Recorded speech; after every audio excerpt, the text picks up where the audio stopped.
आज आम बारिपदार हरिहर मंदिर भ्रमण जाइलु।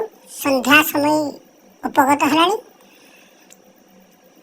मंदिर पछपाख को सूर्य देवता चलीगले। तेरे सामना पाख को अंधार अंधार आसला।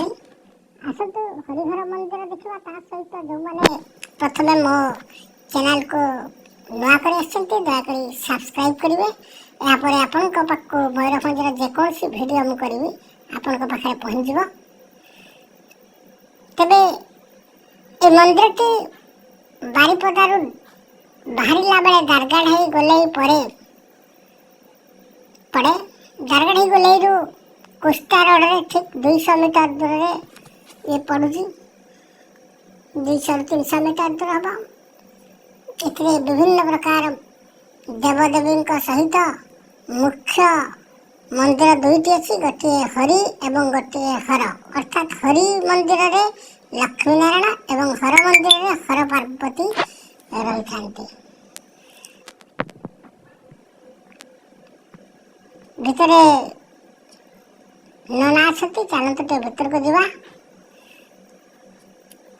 मंदिर ऊपर को उठिलु। माँ पाखरे देवी अच्छा टे दर्शन करवा एवं मुंडिया मारी पुनर्बार आम भीतर को जा।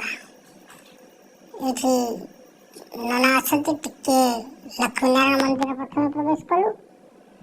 ऊपर लिखाई लक्ष्मीनारायणाभ्याम नमः एवं से नना बसती। अति सुंदर मूर्ति। यहाँ पर मंदिर भीतर पाखर चूल्हीर दृश्य देखा। यहाँ पर आम हर पार्वती मंदिर को जीवा।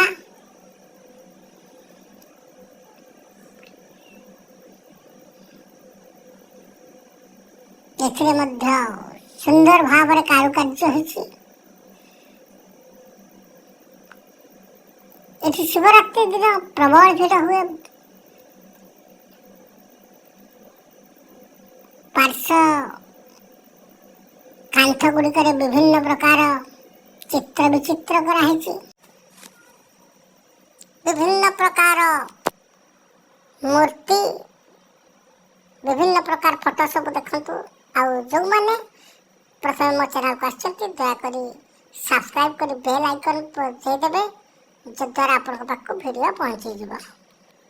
बेल आइकन बजाइबा को भूलिबे नहीं। तबे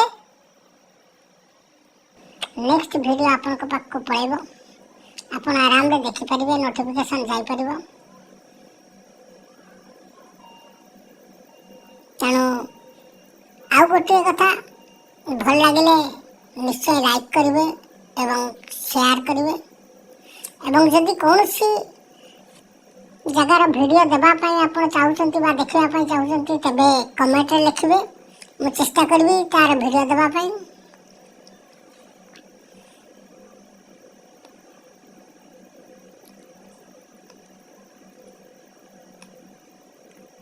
जो मैंने संपूर्ण वीडियो देखिले अनेक अनेक धन्यवाद।